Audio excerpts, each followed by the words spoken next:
Maybe she was just in a good mood. The boy pointed to his ears and said, "Unfortunately, I can't hear anything you're saying." Sandra looked at him questioningly, as she couldn't hear anything even through the loud music. "What?" she shouted at him questioningly. He stepped closer to her, his lips almost at her ear. "What did you just say?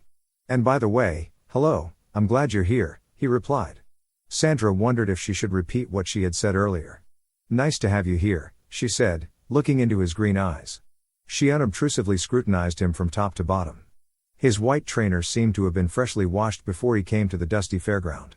In good weather, the fairground was often as dusty as a cinder field.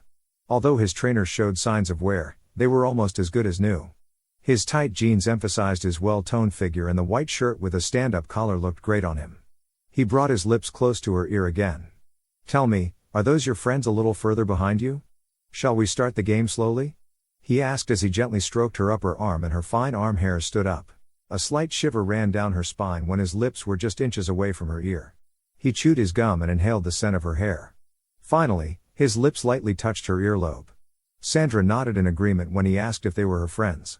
She moved her head back slightly and said, "I don't like gum chewers. It seems so silly.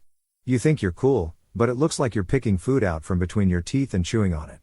The boy stopped chewing and came even closer to her. "Pretty cheeky, little girl," he replied and placed his hand on her hip without being asked. She swallowed and looked at the hand gently massaging her hip.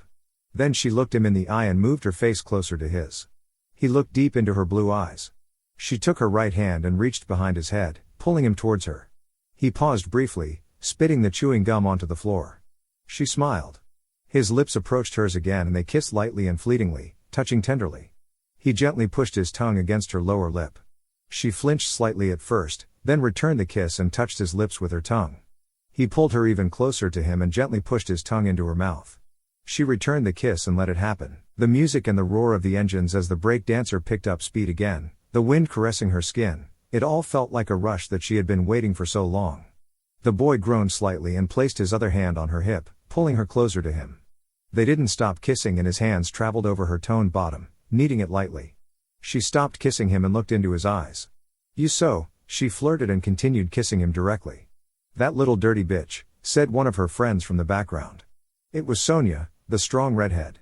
"You're just jealous," Nadine, the dark-haired friend, replied and continued to cheer Sandra on.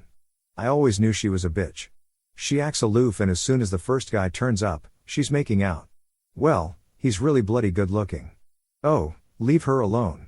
As soon as someone approaches us, we'll do the same," Sonia agreed, nodding. "Yes, take what you need," she cheered.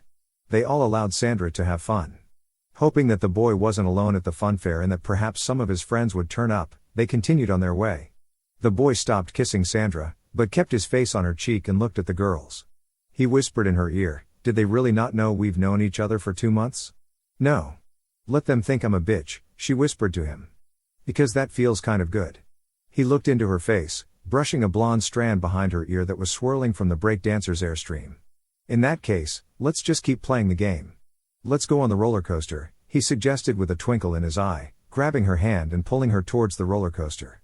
As Sandra walked past her friends, she briefly let go of his hand and said, "He's so hot." She looked very excited. Her friends smiled and rejoiced with her. "Come on, let's go on the 5-loop. The last car is the coolest." Then she turned round, jumped for joy back to the boy, took his hand and gave him a quick kiss.